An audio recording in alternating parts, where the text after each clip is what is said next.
DRG के 10 जवान सवार थे और एक ड्राइवर भी था। कुल 11 लोगों की इसमें शहादत हो गई। इस वक्त बड़ा अपडेट, नक्सल हमले के बाद में पीएचक्यू में पुलिस हेडक्वार्टर में एक बड़ी मीटिंग चल रही है। एक आपात बैठक बुलाई गई है। जो मौजूदा हालात हैं इन सब की समीक्षा होगी और ये उम्मीद की जा रही है कि एक जानकारी रायपुर से भी पीएचक्यू से दी जाए। तो ये बड़ा अपडेट इस वक्त का आपको बता रहे हैं। सिलसिलेवार तरीके से आपको घटना बता दें। आज सूचना के ऊपर, नक्सलियों की मौजूदगी की सूचना पर डीआरजी के जवानों की टुकड़ी गई सर्च करने के लिए।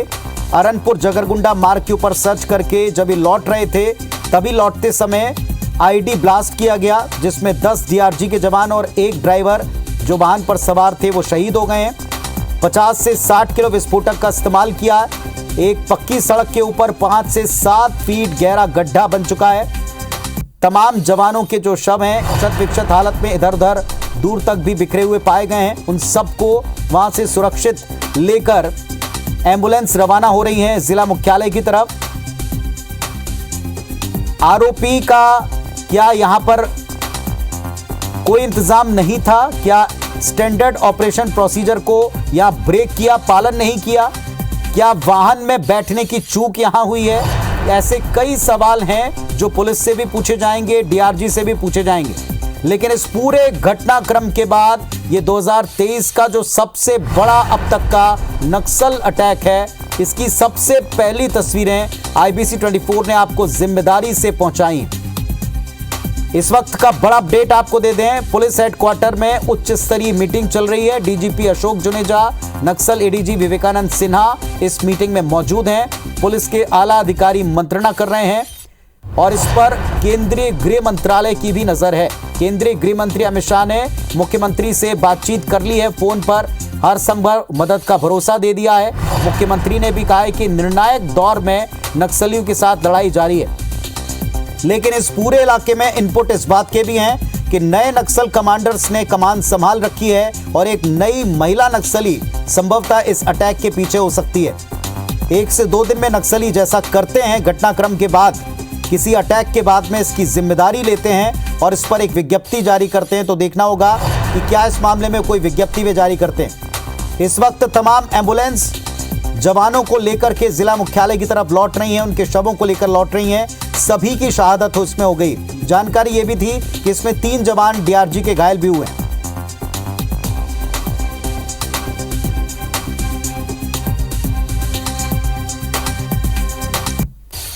और तहसीन जैदी हमारे सहयोगी हमारे साथ इस वक्त रायपुर से जुड़ रहे हैं, पीएचक्यू के बाहर मौजूद हैं। तहसीन बताएं, पुलिस हेडक्वार्टर में इस वक्त एक आपात बैठक जारी है, इसके बारे में क्या खबर मिल रही है? निश्चित तौर पर इस तरीके से दंतेवाड़ा के अरनपुर में एक दर्दनाक घटना हुई है, जिसमें ये बात सामने आई है कि 10 जवान और एक निजी वाहन चालक जो है वो शहीद हुए थे। उनके बाद जो है जब ये खबर यहाँ पहुंची तो जो आला अधिकारी है पुलिस के, उनमें इस बात की चर्चा शुरू हुई और उसके बाद एक आपात बैठक यहाँ पे जो एसआईबी जो हॉल है, ये जो एसआईबी हॉल है जिसको ऑफ रूम कहा जाता है, यहाँ पे एक आपात बैठक चल रही है। तो इस तरह की बैठक है और आपात बैठक यहाँ पे बुलाई गई है। तो डीजीपी अशोक जुनेजा इस बैठक को पूरा ले रहे हैं और अगर इनके साथ में अगर बात करें तो नक्सल डीजी हैं जो विवेकानंद सिन्हा समेत जो डीआईजी ओपी पाल और जो आईजी केएल ध्रुव हैं जो नक्सल के, वो इस बैठक में उनके समेत कई आला अधिकारी मौजूद हैं और इस बात की चर्चा चल रही है और वहां से जानकारियां जो आ रही हैं, क्योंकि अभी तक क्योंकि सारी जो अधिकारी हैं, सारे आला अधिकारी जो हैं वो सभी मौके पे हैं और वो चाहे वहाँ के दंतेवाड़ा के आरआई हों, चाहे वहाँ के एसपी हों, खुद जो पी सुंदरराज हैं वो भी वहाँ के लिए रवाना हुए हैं। और उसके बाद अभी जानकारी यहाँ पे पूरी तरह से नहीं आई है, लेकिन उसके बाद यहाँ पे अंदर जो बैठ के आला अधिकारियों की बैठक यहाँ पे चल रही है और इसमें डीजीपी इस बात की समीक्षा कर रहे हैं कि किस कारण से हुआ, किस तरीके की घटना हुआ, ये पूरी जानकारी जो है विवेकानंद सिन्हा समेत ओपी पाल, केएल ध्रुव, सारे आला अधिकारी जो उच्च स्तरीय अधिकारी हैं वो इस बैठक में, एक बार मैं फिर अपने कैमरामैन को कहना चाहूंगा कि ये ऑप्स रूम है एसआईबी का, जहां पे ये बैठक चल रही है। आप देख सकते हैं जिस तरीके से ये अभी अंदर जो है, क्योंकि अंदर जाना काफी मना है, लेकिन ये जो अंदर एक बैठक है ये यहाँ पे चल रही है और अभी जो है सारे अधिकारी जो है मीटिंग हॉल में अभी इस बात की चर्चा कर रहे हैं कि किस तरीके से ये घटना हुई है और घटना की पूरी जानकारी ले रहे हैं, विस्तृत जानकारी ले रहे हैं, क्योंकि वहाँ पे जो रेस्क्यू टीम है वो वहां पहुंच चुकी है, जो बैकअप पार्टी है वो वहां पहुंची हुई है। लेकिन जिस तरीके से ये एक घटना जो सामने आई, निश्चित तौर पे काफी दिल दहला देने वाली घटना है। और अगर इसमें बात करें तो कहीं ना कहीं यहाँ पे पुनीत जी, इस जो एक कह सकते हैं कि एसओपी, जो एक ऑपरेशन की एसओपी होती है, उसके कहीं ना कहीं यहाँ पे उल्लंघन जो है हुआ है, वो एक कारण यहाँ पे इस घटना का सामने आ रहा है। क्योंकि अगर पिछले तजुर्बे की अगर बात करते हैं तो उसमें जिस तरीके से ये कहा जाता है कि किसी भी इनपुट पे अगर आप जाते हैं तो वहां से जिस तरीके से पैदल जाना है तो पैदल आना है। लेकिन यहाँ पे जो अभी तक की जो जानकारी मिल पा रही है उसमें ये बात सामने आई है कि जवान जो है एक इनपुट पे गए थे, उसके बाद हालांकि वहां पे कुछ नहीं मिला, लेकिन जब वहां से लौट रहे थे तो एक निजी पिकअप वाहन वहां पे उनको मिला है, उसमें ये जवान सब सवार हो गए। उसके बाद ये जो है ये कह सकते हैं ट्रैप है।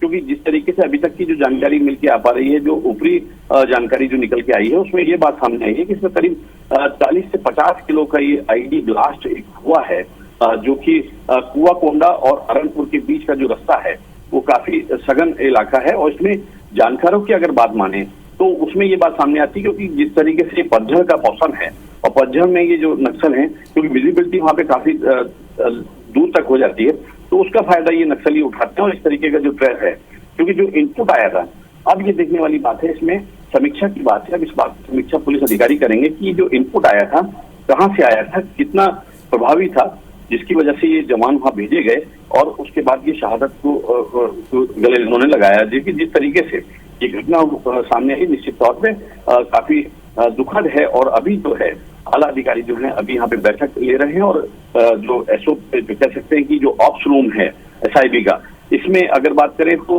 मैं एक बार फिर बता दूं कि डीजीपी जो अशोक जुनेजा है वो इस बैठक को ले रहे हैं। और इसमें जिस तरीके से अभी तक की जो जानकारी अंदर से निकल के आई है, इसमें चलिए तो एक बड़ा अपडेट हमको इस वक्त तहसीन दे रहे हैं कि कहां से इनपुट मिला था और ये ट्रैप हो सकता है।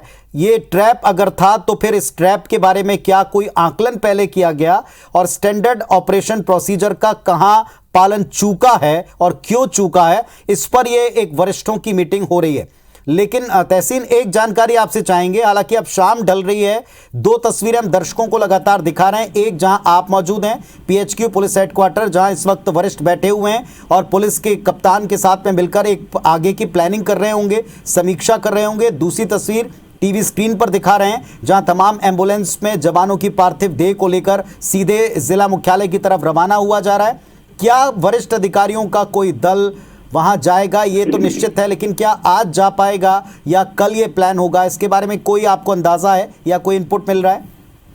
देखिए, जिस तरीके से अगर पिछले तजुर्बे की अगर बात करते हैं तो जिस तरीके से इस तरीके की बड़ी घटना होती है तो आला अधिकारी बैठक के बाद इस बात को लेते हैं कि कहाँ से इनपुट आया था, किस तरीके से घटना हुई, पहले वहां के अधिकारियों से जानकारी लेते हैं। उसके बाद जो है एक जो विशेष दल इसको कह सकते हैं जो आला अधिकारियों को, वो वहां जाता है। और अगर इस घटना में भी निश्चित तौर पे जाएंगे, क्योंकि आज को शाम हो चुकी है, लेकिन अभी जाना शायद मुश्किल नजर आ रहा है।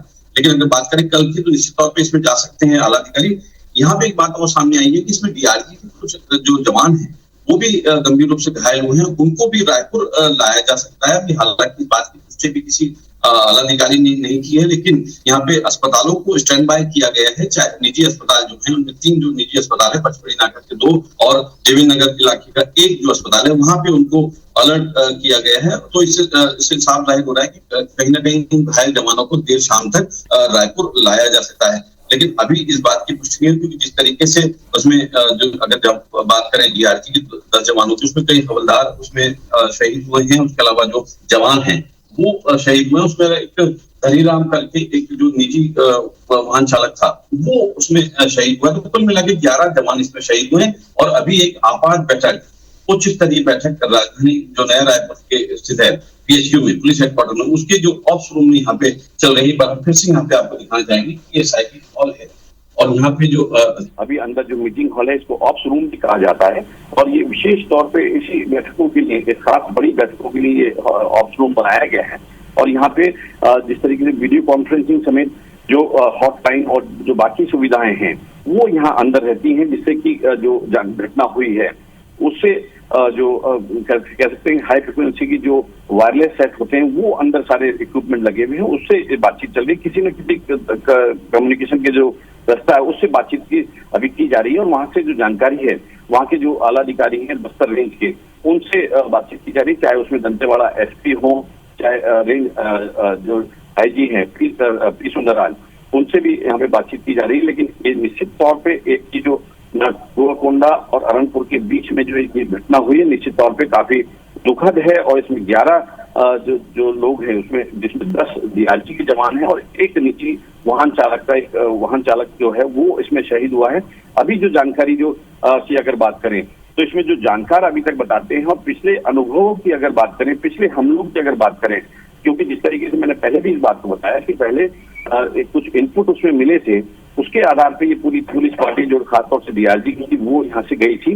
और उसके बाद जो है, हालांकि वहाँ ये बताया जा रहा है कि वहाँ पे कुछ मिला नहीं था, लेकिन उसके बाद जब ये लौट रहे थे तभी ये जो है, जहां तक अभी तक जो जानकारी निकल के आ पा रही है, जिनमें कुछ जवान थक चुके थे, तो वो उन्होंने एक गाड़ी को रोक के, जो एक जिसको पिकअप वाहन है उसको रोका है। रोकने के बाद उसमें सवार हुए हैं। उसके बाद ये एक कह सकते हैं इसको, ये ट्रैप, इसको क्योंकि ट्रैप ही इसको ये कहना ही उचित होगा, क्योंकि जिस तरीके से वहां पे ब्लास्ट किया गया है, तो ये प्लान एक पहले से था कि यहाँ से निकलेंगे और नक्सली जिस तरीके से जो उनकी मॉडस होती है वो यहाँ से निकलेंगे और उसके बाद उनको यहाँ पे आईडी ब्लास्ट किया जाएगा। तो इससे साफ उनको जाहिर था, अगर क्योंकि जिस तरीके से कहा जाता है कि ऑपरेशन जब करके जाते हैं या करने जाते हैं या करके आते हैं, तो उसमें सड़क पे चलना बिल्कुल मना रहता है, खासतौर से सुरक्षा जवानों को। लेकिन जिस तरीके से यहाँ पे ये बात सामने आई है, तो तहसीन आप हमारे साथ में बने रहें। एक बार फिर से दर्शकों को सिलसिलेवार तरीके से इस घटनाक्रम के बारे में जानकारी दे दें। तहसीन इस वक्त पुलिस हेडक्वार्टर में मौजूद हैं, पुलिस मुख्यालय में मौजूद हैं, और रायपुर में इस वक्त एक आपात मीटिंग हो रही है, इमरजेंसी मीटिंग की जा रही है। इस इमरजेंसी मीटिंग में पुलिस के वरिष्ठ अधिकारी बैठ करके न केवल सूचनाएं एकत्र कर रहे हैं, बल्कि कहां चूक हुई इस पर मंथन चल रहा है। वरिष्ठ अधिकारियों का एक दल वहां जा सकता है घटनास्थल पर, लेकिन उसके पहले सारी जानकारियों को जुटाकर एक कम्युनिकेशन स्थापित किया जा रहा है। ये दो तस्वीरें जो आप टीवी स्क्रीन पर एक साथ देख रहे हैं, ये सबसे पहली ग्राउंड जीरो की तस्वीरें हैं, सुपर एक्सक्लूसिव तस्वीरें जो IBS24 ने आप तक पहुंचाई थी। घटनाक्रम के तहत आज डीआरजी के जवानों को नक्सलियों की किसी टुकड़ी के मौजूदगी की सूचना मिली। ये अरनपुर जगरगुंडा मार्ग है दंतेवाड़ा का, जिस मार्ग को बनाने में कई शहादत हुई हैं, जिस मार्ग के बन जाने में, इसमें आवाजाही को स्थापित करने में बहुत प्रयास करने पड़े। इस पूरे रोड के ऊपर कई जगह नए पुलिस कैंप को खोला गया है, वहां कम्युनिकेशन के लिए मोबाइल टावर लगाए गए हैं। ये बात नक्सलियों को कतई रास नहीं आती, क्योंकि ये घोर नक्सल प्रभावित इलाका रहा है, और इसी रोड के ऊपर पिछले कुछ दिनों से आवाजाही को सुचारू करने के लिए पुलिस की टीमें एक्टिव थी। जैसे ही सूचना मिली, डीआरजी की टीम गई थी सर्च करने के लिए। लौटती हुई डीआरजी की टीम ने एक वाहन में बैठकर वापसी करना तय किया, और ये चूक के तौर पर देखा जाता है, क्योंकि पैदल जवान गए हैं तो पैदल ही लौटने की ताकीद SOP के तहत उनको की जाती है, ऐसा तमाम एक्सपर्ट हमको बता रहे हैं। दूसरी बात कि जैसे ही लौटते जवान वाहन पर सवार हुए, तो ड्राइवर समेत कुल 11 लोग इसमें शहीद हो गए हैं। और इसके बाद ये सूचना बड़ी तेजी से तमाम जगहों पर फैली। केंद्रीय गृह मंत्री ने मुख्यमंत्री से इस पर बातचीत की, दुख प्रकट किया, सारी मदद का भरोसा इस पर दिया। और आपको बता दें, छत्तीसगढ़ में जो सबसे बड़ा नक्सल अटैक अभी हम जिस पर सारी जानकारियां दे रहे हैं, इस पर प्रधानमंत्री नरेंद्र मोदी ने भी दुख प्रकट किया है। हालांकि इसके पहले ही छत्तीसगढ़ के मुख्यमंत्री से बातचीत कर लिए केंद्रीय गृह मंत्री ने, लेकिन छत्तीसगढ़ में हुए हमले पर प्रधानमंत्री ने दुख प्रकट किया। जवानों के बलिदान को हमेशा याद रखा जाएगा, यह भी कहा है। 2 साल बाद बड़ा नक्सल अटैक हुआ है, इस पर प्रधानमंत्री ने दुख प्रकट किया है। दोनों तस्वीरें आप देख पा रहे हैं। तकरीबन 9 से 10 एम्बुलेंस उस इलाके में पहुंची हैं। वाहन पर सवार सभी लोग शहीद हो गए, जिसमें एक ड्राइवर और 10 डीआरजी के जवान थे। ये डीआरजी के डिस्ट्रिक्ट रिजर्व गार्ड्स के जो जवान थे, उन सब की शहादत के बाद इस वक्त एक बड़ी मीटिंग PHQ में चल रही।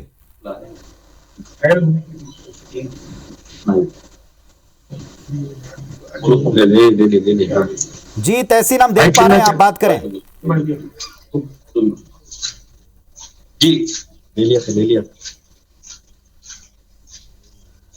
जी अपना सवाल दोहराएंगे। जी, आप पाल साहब से बात कर रहे थे, क्या जानकारी मिली बताएं कृपया।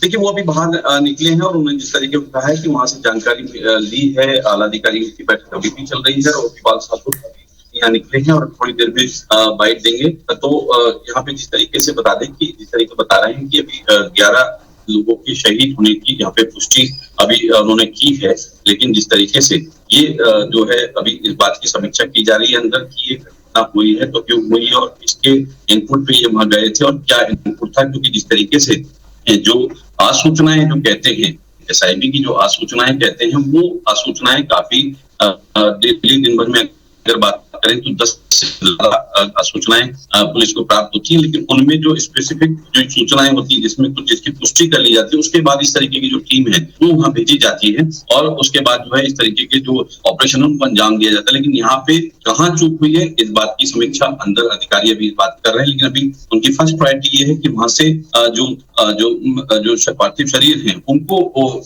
रिकवर करके उनको मुख्यालय दंतेवाड़ा पहुंचाया जाए। उसके बाद जो है ये जो आला अधिकारी है वो अभी यहाँ पे जाएंगे। आप कह सकते हैं कि जो अधिकारी जो है आ रहे हैं वो अभी आप देख सकते हैं, पर मैं फिर से आपको ये बताना चाहता हूँ कि अधिकारी जो है बाहर निकले हैं और अभी इस बात की पुष्टि यहाँ पे करेंगे कि कितने लोग शहीद हुए हैं, लेकिन अभी तक जो जानकारी मिल पाई है उसमें 11 लोग जिसमें 10 डीआरजी के और एक जो है सिविलियन शहीद हुआ है। यहाँ पे बात करते हैं सर कि अभी तक क्या सूचना मिल पाई है, कितने लोग शहीद हुए और किस तरीके की कार्रवाई की गई? सुबह जो सूचना आई थी 11 लोगों के शहीद होने की जानकारी आई, जो कि 11 ही है। कई जगह लोग आतंकबाजी कर रहे हैं, तो मैं स्पष्ट करना चाहता हूँ कि जो टोटल जो शहीद संख्या है वो 11 है। इसमें 10 डीआरजी के जवान है और एक सिविलियन ड्राइवर है गाड़ी का, और इसके अलावा सुरक्षा बल को कोई जवान घायल हुआ है। सर इसमें अगर बात करें तो कुछ इनपुट यहाँ पे मिला था, तो क्या उस ऑपरेशन को सक्सेस कर पाए थे या क्या वापस आ रहे थे, क्या किस तरीके से? ये सूचना मिली थी कि अरणपुर थाना क्षेत्र के पहाड़ी गांव के आसपास नक्सलियों की कुछ उपस्थिति है। इस सूचना के आधार पर ऑपरेशन लॉन्च किया गया था लेट नाइट डीआरजी दंतेवाड़ा द्वारा, और ऑपरेशन के दौरान आज सुबह फायरिंग हुई थी, लेकिन नक्सली पहाड़ी और जमीन का फायदा लेकर भाग गए। फायरिंग के उपरांत 2 संदिग्ध को हम पकड़े गए, को लेकर आ रही है और ऑपरेशन खत्म होने के बाद पार्टी वापस लौट रही है, उस समय ये वाहन सर ये इसमें इस तरीके से अगर पिछले अनुभव की बात करें, क्योंकि जिस तरीके से आप लोग भी निर्देश देते रहे हैं और खासतौर से ये इस तरीके का ऑपरेशन जो है उनकी एसओपी ये कहती है कि अगर आप ऑपरेशन में गए तो पैदल जाना है, पैदल आना है, लेकिन यहाँ पे गाड़ी में सवार हुए तो कहीं ना कहीं एसओपी का कहीं ना कहीं उल्लंघन किया गया है या कुछ इस तरीके की जांच या कुछ की जाएगी? नहीं, ये कहना बहुत जल्दबाजी होगी कि किसी तरीके की कोई चूक है। अभी घटना की समीक्षा नहीं की जाएगी। जो घटना हुई है वो घटनास्थल लगभग 60 किलोमीटर दूर है दंतेवाड़ा से, और ये डीआरजी की पार्टी दंतेवाड़ा से भेजी गई थी। दूरियां भी ज्यादा है और इन परिस्थितियों में घटना हुई, ये सब चीजें आने वाली दिन से समीक्षा अंदर बैठक चल रही है, अंदर कौन किस तरीके से चल रहा है? अभी डीजीपी महोदय स्थिति की समीक्षा कर रहे हैं, बाकी पुलिस मुख्यालय के अधिकारी हैं और दूसरे अधिकारी जो फोन से समीक्षा कर रहे हैं। इसमें कल जिस तरीके से जो पार्थिव शरीर जो शहीद जवान होते हैं वो ले आए जाएंगे, तो क्या अधिकारियों को जाने का तैयार हुआ है? निश्चित तौर पर अभी वरिष्ठ अधिकारी मौके पर हैं, एसपी और डीआईजी दंतेवाड़ा मौके पर है, और एडीजी नक्सल ऑपरेशन और आईजी बस्तर ये भी घटनास्थल पहुंचने वाले हैं, तब तो पहुंच गए हैं। कल वरिष्ठ अधिकारी भी जाएंगे घटनास्थल पर, जो स्थिति की समीक्षा भी करेंगे। निश्चित अब ये थे जो नक्सल डीआईजी जो गोपीपाल साहब जो बता रहे थे कि इसमें घटना हुई है उसकी समीक्षा यहाँ पे की गई है। उसके अलावा यहाँ पे जो शहीद जवान है बिल्कुल तहसीन आप सुन रहे थे ओपी पाल साहब डीआईजी एंटी नक्सल ऑपरेशन, उन्होंने बताया कि इस वक्त डीजीपी साहब एक बड़ी बैठक कर रहे हैं, आपातकालीन बैठक है और वरिष्ठ अधिकारी वहां जा सकते हैं। हालांकि आईजी बस्तर वहां मौके पर किसी भी वक्त पहुंच करके तमाम हालात इसकी जानकारी डिटेल लेंगे और तमाम जानकारियों के बीच में IBC 24 के ऊपर आप कुछ सवाल देखें। ये बड़े गंभीर सवाल हैं जो हर एक नक्सल घटना के बाद, वारदात के बाद बार बार उठते हैं और ये इस बार फिर से सामने खड़े हैं। तो दंतेवाड़ा के अरनपुर में आईडी ब्लास्ट से जुड़े IBC 24 पर सबसे बड़े सवाल आप देखें। हमले की नक्सलियों ने जो जानकारी भेजी थी या ट्रैप था, इसके बारे में सारे डिटेल्स पता करने होंगे। नक्सली हमले का जिम्मेदार कौन है, यह बड़ा सवाल है।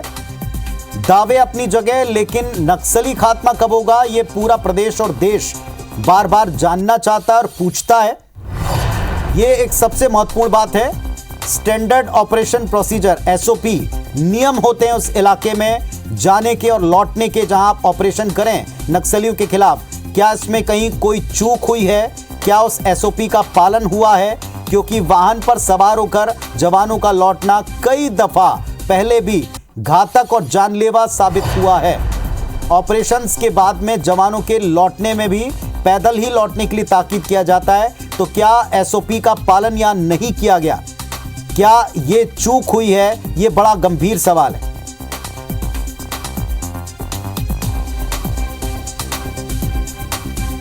कुछ ट्वीट्स आपको दिखा रहे हैं जो इस घटना के बाद दुख प्रकट करते हुए लगातार इस वक्त नेता दे रहे हैं। अमित शाह केंद्रीय गृह मंत्री, उनका आप ट्वीट देख रहे हैं। हालांकि उन्होंने मुख्यमंत्री छत्तीसगढ़ से बातचीत की है। योगी आदित्यनाथ उत्तर प्रदेश के CM, उन्होंने भी जवानों की शहादत पर श्रद्धांजलि प्रकट की है। शोकाकुल परिवार के साथ संवेदनाएं प्रकट की हैं। अरविंद केजरीवाल मुख्यमंत्री दिल्ली के, उन्होंने भी इस पर संवेदनाएं प्रकट की हैं, दुख प्रकट किया है। छत्तीसगढ़ में नक्सल अटैक और 2 सालों बाद ये बड़ा अटैक है जिसमें 11 लोगों की शहादत हुई है, जिसमें 10 DRG जवानों की शहादत हुई है। पूर्व CM मध्य प्रदेश कमलनाथ, उन्होंने भी ट्वीट करके इस घटना के ऊपर दुख प्रकट किया है। कायरतापूर्ण कार्रवाई नक्सलियों की इसको बताया है। 2 साल बाद इस सबसे बड़े अटैक पर सबसे पहली तस्वीरें IBC 24 ने आप तक ग्राउंड जीरो की पहुंचाई।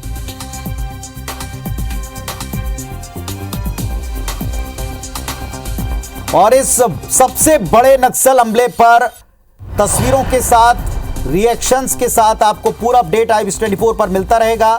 आप देखते रहे IBC 24। एक छोटा सा ब्रेक ले रहे हैं, लौट कर आते हैं।